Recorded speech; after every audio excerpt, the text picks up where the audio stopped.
Bien, pues hoy, siguiendo con la línea de lo que planteábamos la semana pasada y teniendo en cuenta que al parecer a la gente le ha interesado mucho que se le aporte información acerca de lo que la arquitectura puede hacer y para qué sirve un arquitecto, vamos a abundar en una serie de puntos que tienen que ver con la gestión de obra, porque la gente suele entenderlo más bien como una indigestión de obra, suele generarle problemas grandes.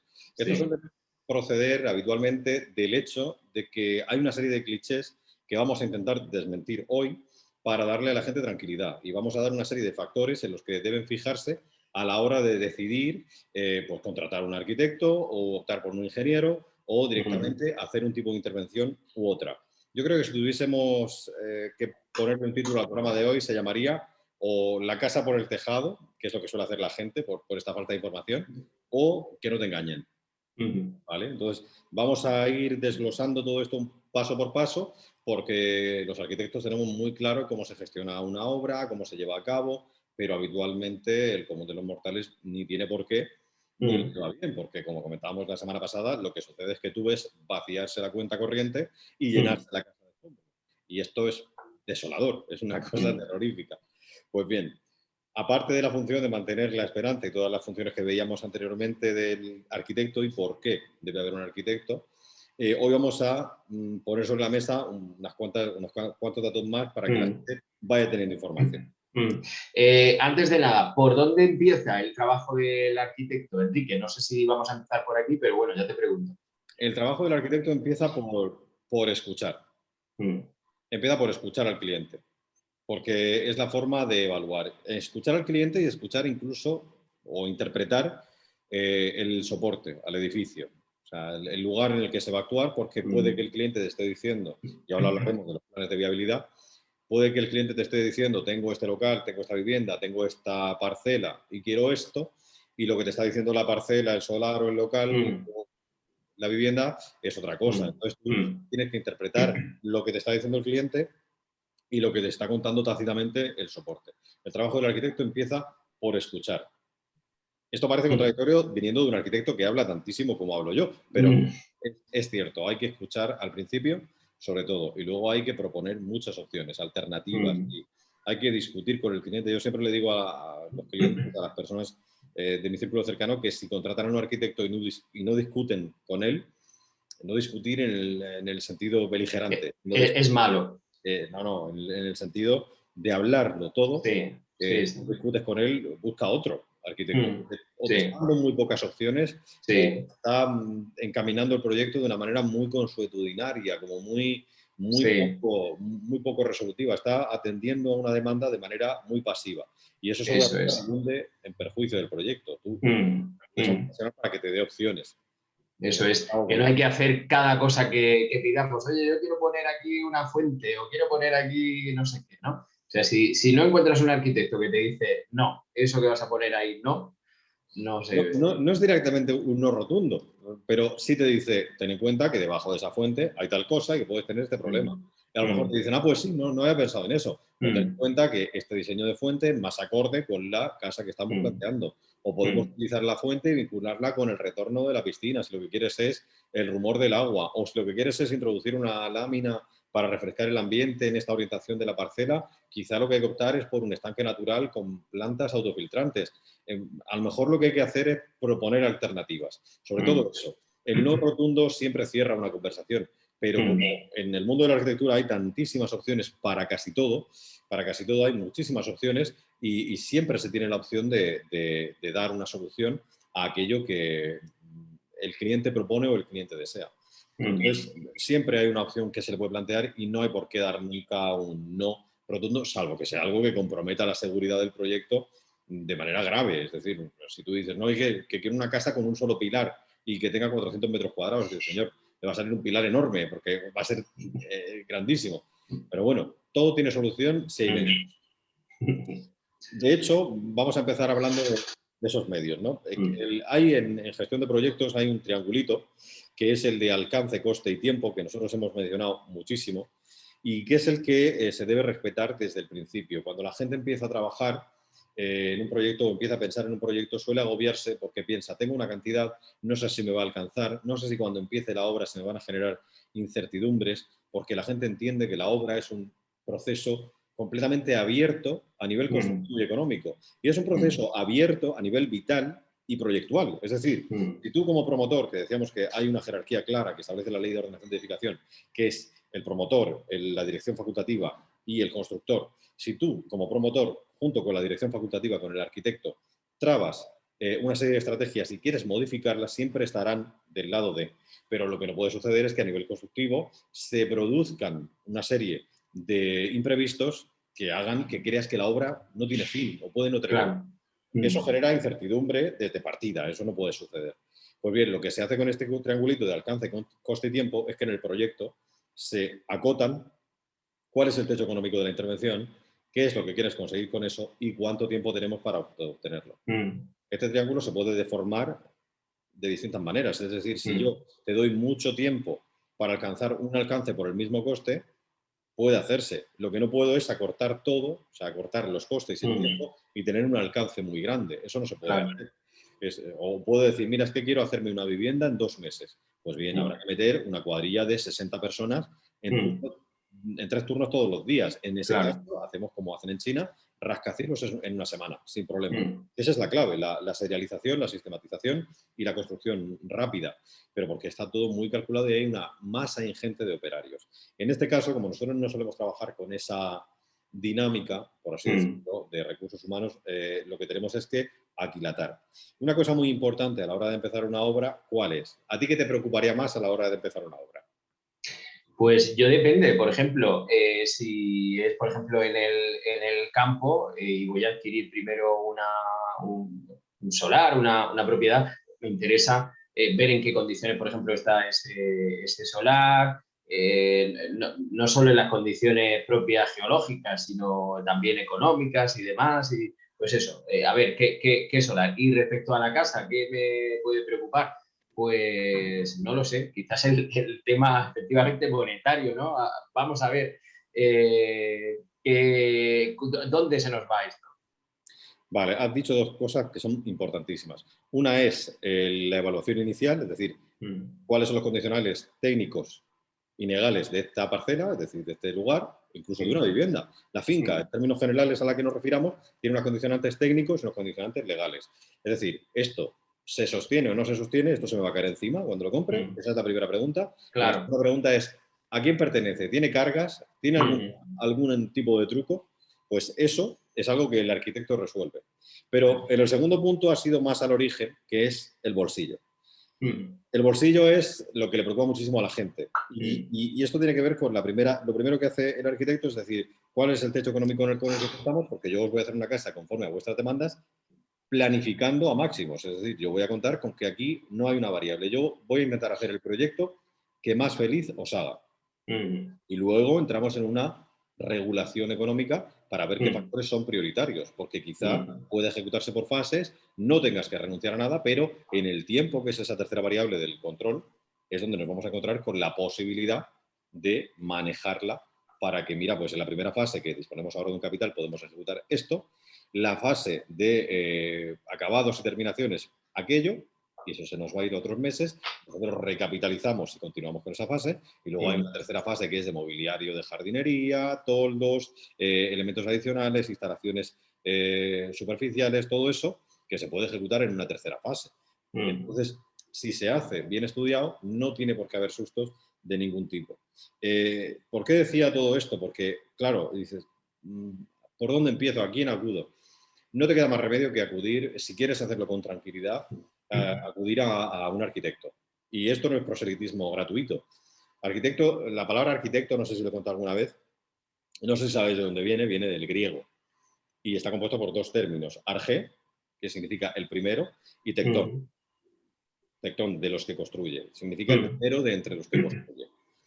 Esta etimología no es gratuita. El arquitecto se conforma como la pieza de toque, y en él confluyen tanto la autoridad máxima de la obra como la responsabilidad máxima. Y hay un equilibrio. Es decir, si tú vas a ser legalmente responsable, tal y como la legislación manda, de una serie de consecuencias, tienes que tener una autoridad que se equipare a esto. Por lo cual, una vez que entras en obra, tú te conviertes en la máxima autoridad dentro de la obra como arquitecto, pero eres el máximo responsable. Esto quiere decir que el capital del cliente lo estás gestionando tú y los resultados de la obra los estás gestionando tú. ¿Qué tiene esto de favorable? Que el promotor, en este caso, está contratando a alguien que va a actuar como su cancerbero, va a actuar como la persona que guarda ese capital y que protege tanto las finanzas como el resultado técnico. ¿Qué podemos hacer con este alcance de coste y tiempo? Pues mira, te voy a dar ejemplos. Cuando uno desarrolla el proyecto, en el proyecto dice, mira, yo quiero hacer esta reforma y quiero hacer esto y tengo este techo económico. Ese proyecto se define con el arquitecto y el arquitecto lo pasa a las constructoras con esas limitaciones. Y te voy a dar, hablamos de las certificaciones de obra en la semana pasada, pero hay otras variables que, por ejemplo, son un plus por apremio. Tú puedes negociar un plus por apremio, que es decirle a la empresa adjudicataria, decirle, oiga, si usted me ejecuta esto un mes antes de lo que estaba planificado, tiene usted un plus, tiene una bonificación. Eso es algo muy positivo. De igual forma, tú puedes poner penalizaciones por retraso. Puedes decir en contrato, oiga, si usted es adjudicatario, tiene que terminar a tal fecha, ya sabe que a partir de esa fecha, cada semana que se exceda del plazo, lo que vamos a tener es que se le va detrayendo una cantidad de la suma que habíamos acordado o se va a bajar un porcentaje respecto del precio unitario de cada una de las partidas que se acordaron en origen. Y de manera que la empresa constructora adquiere también una responsabilidad, es la autora en el sentido de lo que se va a ejecutar, pero adquiere la responsabilidad subsidiaria de que el cliente reciba lo que tiene que recibir en el plazo adecuado. Y luego, bueno, tienes también la opción de apremiar mucho, de meter prisa, por así decirlo, y decirle, oiga, es que yo quiero tener esto muy pronto y estoy dispuesto a pagar lo que sea. Pues bien, ya no es que te diga, es que te voy a pagar, te voy a dar un plus que acabas antes. No, directamente es que voy a comprimir el tiempo y, señores, si la hora suya vale X, les pago 2X para que termine antes. Si necesitan más operarios, más medios auxiliares, se puede hacer todo esto. Y todo esto se regula a partir del proyecto. Por eso es tan importante que haya un proyecto, porque si no hay un proyecto, esta regulación no se produce. Entonces, no hay una supervisión, no hay un interlocutor válido con conocimientos técnicos que ampare al promotor, a esa persona que se mete en una obra y que, en fin, no tiene por qué tener conocimientos. Hay gente que por afición, pues sí los tiene. Pero hay una serie de riesgos de no tener un arquitecto que hay que asumir. O sea, cuando uno se mete en una obra y no ha metido arquitecto, que cree, bueno, pues este dinero me lo ahorro. Bien, pues ya veíamos que puede llegarte una mala tramitación urbanística, te pueden llegar sanciones, te pueden llegar denuncias por parte de vecinos porque no hayas señalizado, te puede llegar un problema técnico que te derive en unos sobrecostes de obra enormes. Todo eso puede ir sucediendo. Y también hay una cuestión importante. La labor del arquitecto, además de absorber esta responsabilidad, tiene que ver con la percepción del espacio de las personas. Una de las cosas que hace el arquitecto es permitir que la gente piense fuera de la caja. Por ejemplo, ¿tú cómo me dirías, si yo te pregunto por una vivienda, ¿cómo la describirías? La primera forma de describir un piso, ¿cómo es? ¿Un piso? Sí. Pero describirla en qué sentido, Tuvieses ¿cómo que me la decirle imagino? a tal persona, oye, que me he comprado una casa y te pregunta, pues, ¿cómo es? Si quisieses que lo comprendiese rápidamente, ¿cómo se lo describirías Pues rápidamente? primero describen los metros, el número de habitaciones de dormitorios, si tiene terraza, si no tiene terraza y, pues no sé, un poquito la amplitud y la distribución de la vivienda. Correcto. Date cuenta de que lo primero que has hecho ha sido los metros cuadrados y las estancias. Los metros cuadrados es algo que nosotros tenemos interiorizado porque es un elemento rígido, es un elemento cuantitativo y no cuantitativo. Y ahora hablaremos de por qué medir un piso en metros cuadrados puede ser engañoso.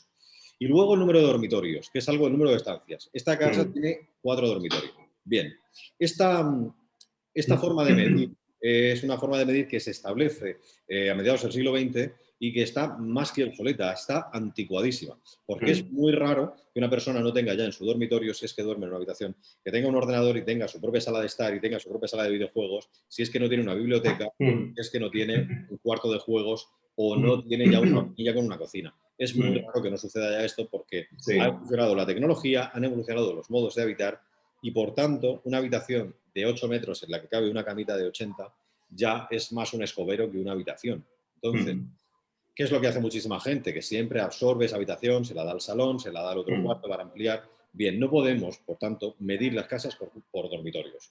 Porque puedo tener 2 dormitorios que sean fantásticos y que sirvan para 1000 cosas. No es que entras al dormitorio y la cama está allá, pero tiene delante una especie de biombo y tiene un baño dentro y tiene resultado un living pequeño en el que hay gente que pues, tiene un sofá. Eso no es un dormitorio, eso es casi un mini piso, ¿no? Un mini apartamento allí, sí. Claro, pero fíjate la habitación que estoy describiendo, lo fantástica que sería para cualquier persona. Es decir, tener 2 habitaciones así frente a tener 4 cuchitriles, pues Claro. es una ventaja enorme. ¿De dónde viene esto? Esto viene de que cuando en tiempo se describían las casas para vender muchos pisos, la descripción era tantos dormitorios. Pero, oiga, ¿de cuántos metros? Pues si me está hablando de dormitorios de 25 metros, no me está hablando de dormitorios, o de 30 metros, no me está hablando de dormitorios de 6. Y también el vicio de ponerle nombre a las estancias. Esto de dormitorio que es tan decimonónico, decirle, bueno, pues vamos a llamarle un cuarto y vamos a llamarle una habitación, porque se habita, vamos a llamarle de otra forma, dormitorio, al igual que recibidor, que es un anacronismo, es una palabra que se ha quedado ahí, también es antiguo, porque ya no tenemos servicio que vaya a salir a la gente a recibirla. De hecho, los recibidores pierden su razón de ser ahora en el siglo XX y en el siglo XXI, la pierden cuando ya no se tiene un cuerpo de casa, un servicio que vaya a salir a recibir a nadie, mientras salga el señor en batín y con los slippers un pañuelo al cuello diciendo que pase, Bautista. Y entonces das paso. Es una cosa muy anacrónica. O sea, el recibidor como tal, que se hace cuando uno coge un piso de 100 metros, lo primero que hace es el recibidor pasa a formar parte del salón y cojo el ventanal y lo amplío y las vistas que sean una barbaridad. Entonces, eso que va a suceder en el salón, que es la zona de día, y no tiene que ver con la zona de noche, que es la zona íntima, pues va a estar a la vista. ¿Y qué problema hay? Porque es la zona de día, ¿no? Y empiezan a aparecer otra serie de cuestiones que tienen que ver con cómo se vive en un dormitorio y si tiene que llamarse dormitorio. Si es en realidad un cuarto, ¿no?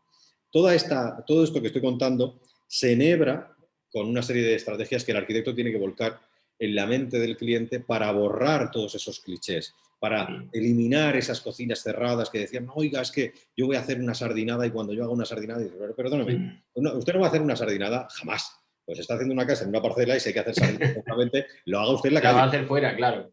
Y si es un piso en la playa, pues fíjese usted si no se va a comer usted las sardinas en el chiringuito, ahí en el bar de abajo, claro. Y enfrente del mar. Se puede abrir la cocina porque los aparatos extractores han evolucionado muchísimo y porque lo más probable es que cojamos comida de fuera o cocinemos muy poquito. Entonces, no, vamos a librarnos de esa hipocresía como del siglo XVIII, o del XIX o del XX, de es que hay que estar encerrado en la cocina y la persona que está haciendo la paella la tenemos castigada. Allí castigada, sí, totalmente. Cuando en realidad es un lugar social, o sea, todo el mundo acaba en la cocina. Cuando tú invitas a alguien y vas a hacer una paella en casa, donde acaban los berberechos que tú has puesto en la mesa de fuera, es en el sí, totalmente. Y acabas con las cañas con la persona al lado. ¿Y por qué? Porque la cocina es un lugar social. Exacto. Y porque la persona que viene a casa viene a verte, ¿no? A estar contigo y no ver cómo estás tú en la cocina dentro, ¿no? Claro. Si no, sería como una especie de acto de fingimiento que no tendría sentido. Pues a eso es a lo que voy. Esas contradicciones que han ido implementándose hay que ir borrándolas. Y es labor del arquitecto librar al cliente de esos miedos que suele tener a ¿y dónde meto la lavadora? Pues oiga, la lavadora no tiene por qué estar en la cocina ni tiene que tener un cuarto propio. Igual la lavadora puede estar en un lugar integrado en el baño, lo cual donde tiene que estar es al lado del... O en el pasillo. Claro, a lo mejor tiene que estar al lado de la zona en la que haces ejercicio o yoga. O tiene que estar ahí, oiga, pero no tiene por qué uno pasar con la ropa sucia por delante de las cacerolas que está cocinando. No tiene mucho sentido. Todo eso es lo que la arquitectura del siglo XXI ha ido poniendo sobre la mesa. Quitarle los nombres a las estancias y empezar a plantear espacios abiertos. Pensar fuera de la caja es otra de las virtudes de meter un arquitecto, porque eso normalmente a la gente no se le va a ocurrir y si se le ocurre cree que no tiene garantías. Cuando un arquitecto le dice, no, lo que estás planteando está bien, pero es que vivimos en las casas de nuestros abuelos, pero no tenemos por qué proyectar las casas de nuestros abuelos. Tenemos que proyectar casas adaptadas a lo que hacemos. Y si yo en un mismo salón, lo mismo duermo la siesta, que grabo un vídeo, que hago una sesión de fotos, que yoga, estiramientos o doy una conferencia, ese salón tiene que tener unos muebles que me lo permitan, que yo pueda lanzar contra las paredes o poner en el centro y punto. Que es esto de algo que veremos en redes, de una publicación muy bonita que se llama La habitación sin nombre, que ya veréis en mi Instagram, de un texto pequeñito del libro Casa Collage de Xavier Montey y Pere Fuertes, en el que aparece un texto pequeñito en el que se habla de la habitación sin nombre. Ya hablaremos de esto porque es precioso. Esa opción, hablábamos del control económico, pues tener un arquitecto también te hace perder todos esos prejuicios y entrar en esas casas que luego ves en las revistas o incluso ves cuando visitas a alguien y dices, oye, qué amplio se ve esto, qué bien se ve. Oye, no se nos había ocurrido a nosotros que el baño este que teníamos de 1,5 metros cuadrado se podría convertir en otra cosa. Pues oiga, es cuestión de tirar un tabique. Esa función es la del arquitecto, la de borrar esos prejuicios y establecer una dinámica completamente nueva, con garantías de conocimiento técnico y legal acerca de cómo se encuentra esa finca y de lo que se puede hacer. Y por ir cerrando un poco, si no tienes ninguna duda al respecto, te hago una enumeración de ya no solo todo lo bueno, lo que puede pasar si uno prescinde de la dirección facultativa. Se disuelven las responsabilidades. Si no hay arquitecto, lo que pasa es que tienes un promotor y un constructor y eso es, como suelen decir, por buena voluntad que tengan ambas partes, acaba o el promotor pagando de más o el constructor perdiendo dinero, porque no hay un elemento eje que los vincule a los dos y los organice y los gestione de manera eficiente. Por eso, Esto es algo que todos tenemos o que alguna vez hemos escuchado o nos ha pasado, ¿no? Oiga, usted, diga al electricista, oiga, ¿y usted por qué hace? No, es que aquí el que le ha venido y le ha hecho esto, le ha dejado aquí una zanja y tal, y al final suele pasar, ¿verdad? la típica frase cuando llega cualquiera a, ¿y esto quién te lo ha hecho? ¿Y esto quién te lo ha hecho? ¿Y esto Exacto. quién te lo ha hecho? Entonces se ponen en jarras, miras, ¿y esto quién te lo ha hecho? Entonces, claro, ya huele a que la cosa se va a salir de madre. O sea, Sí, sí. dice, hombre, porque esto hay que romper y empezar por aquí, los cables vienen por allá. Entonces, al final, lo que tú creías que iba a ser cambiar un enchufe, pues resulta que es el escorial. Y dices, esto, pero Total. bueno, ¿qué ha pasado aquí? ¿Qué ha pasado aquí? ¿Qué tal? La gente no tiene por qué embarcarse en una serie de cosas sin conocimiento. Lo que hace el arquitecto es dibujarlo todo una y otra vez antes de que suceda. Lo evalúa y si ve que eso está así, informa al cliente, oiga, tenemos un problema por la antigüedad de la instalación. Y cuando el presupuesto sale en el proyecto ya se contempla eso.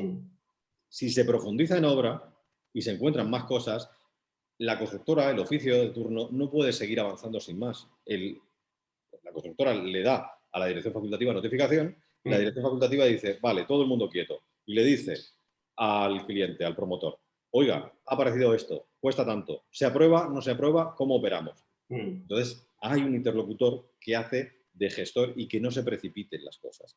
Las responsabilidades se disuelven cuando no hay dirección facultativa. Se disparan los precios, esto no tiene que explicarse. Estamos hablando que aparecen imprevistos, los famosos pollaques que comentábamos, pues ya que estábamos haciendo esto, pues ya que ha aparecido lo otro, aparecen y se disparan. Se desvirtúan las calidades.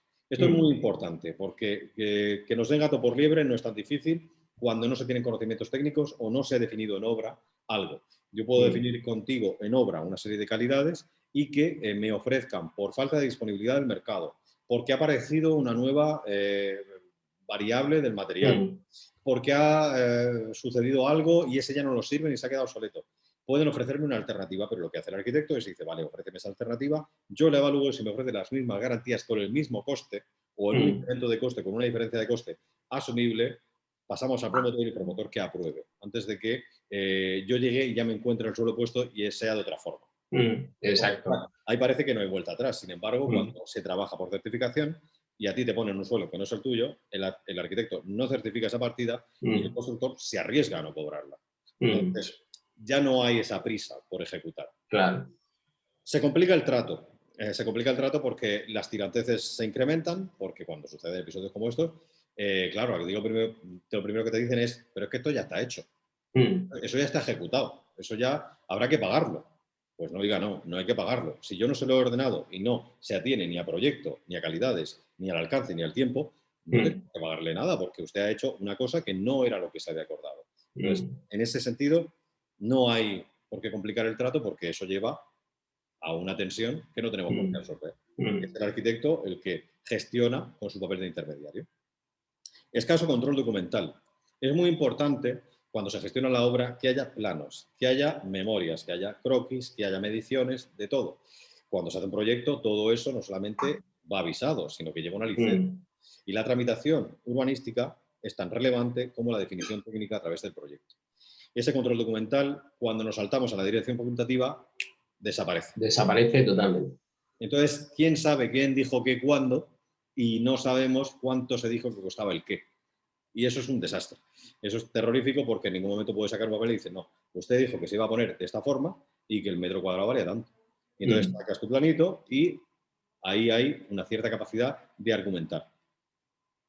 Y luego el resultado, que es lo más triste, el resultado puede ser insatisfactorio. Es decir, has pagado más de lo que querías, de lo que tenías ahorrado, y no has terminado de recibir eso. Y entrar a tu casa después de hacer una reforma y que ese suelo no sea finalmente el que tú querías, pero bueno, ya como estabas harto de obra y como no podías más y como tenías que pagarle porque te presionaban, pues te lo quitaste de en medio. Pero tú vas a entrar todos los santos días en tu casa y vas a ver el suelo que no querías. Y eso es lo que puede suceder, porque eso es una fuente de infelicidad.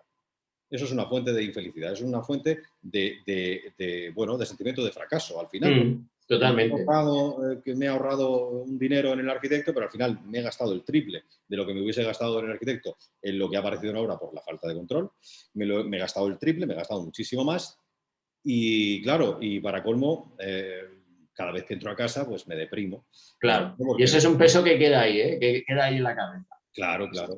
Y luego hay otra cosa muy importante. A la hora de contratar el arquitecto, y para que el arquitecto cumpla todas estas funciones que hemos descrito, esa capacidad de control, de gestión, de alcance, tiempo, el arquitecto nunca puede trabajar para la constructora. Entonces, cuando una constructora dice, no te preocupes, que te lo damos todo en mano, hay que poner todas las alarmas en ámbar. ¿Por qué? Porque si yo como arquitecto trabajo para la constructora, no tengo capacidad de auditarla. Claro. No tengo capacidad. Es decir, es como trabajar a comisión de ellos. Comisión viene de cometer, como los crímenes, y honorarios viene de honor. Está clarísimo a qué se dedica cada cosa. Es una cosa completamente diáfana.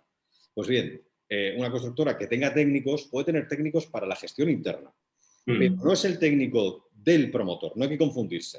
Claro. El técnico que contrata el promotor, el arquitecto que contrata el promotor, es el arquitecto de la gente que va a ejercer el control, ese arquitecto, ese primero entre los que construye. Sí. Entonces, es muy importante que la gente sepa que tiene que tener su arquitecto, igual que tiene que tener su abogado. Porque tú imagínate que llegas a un juicio y te dice el tribunal, oiga, que hemos pensado que la defensa... Que el abogado va a ser el van a mismo. llevar estos señores que son abogados también y son los de la acusación. Pues imagínate el desastre, ¿no?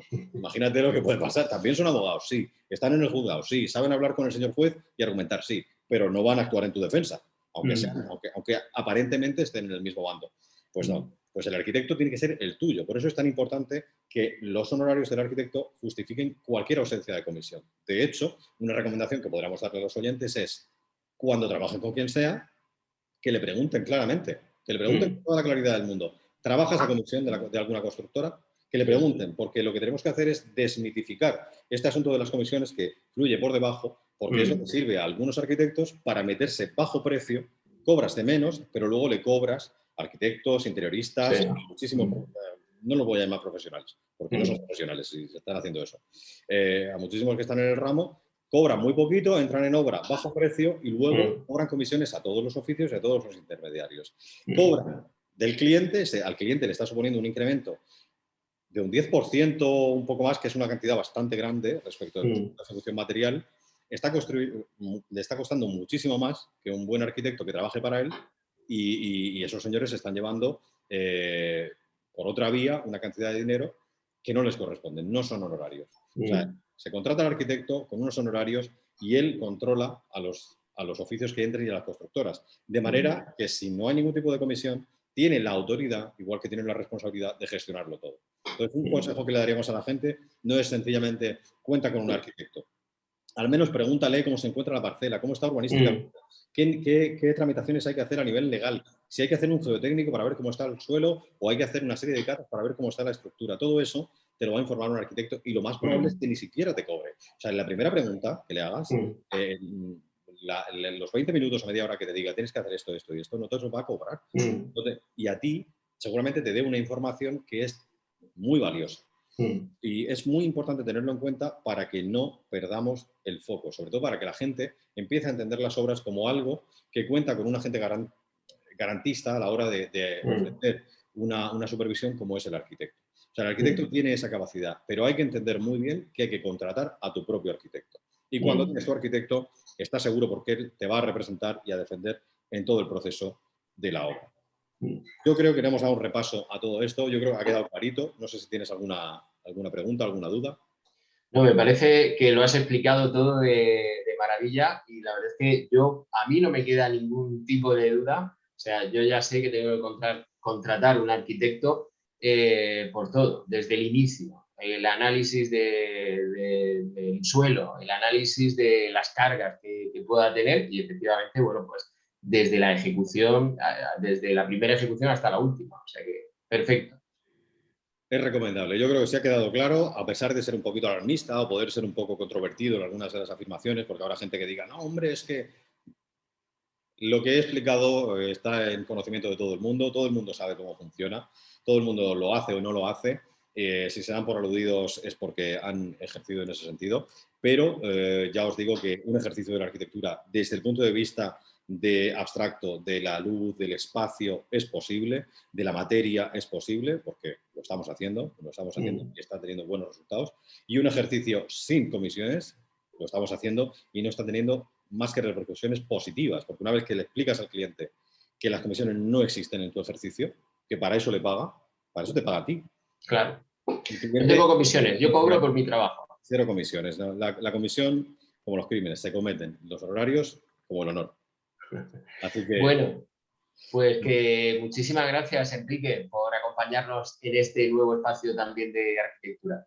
A vosotros siempre. Continuará. Un abrazo.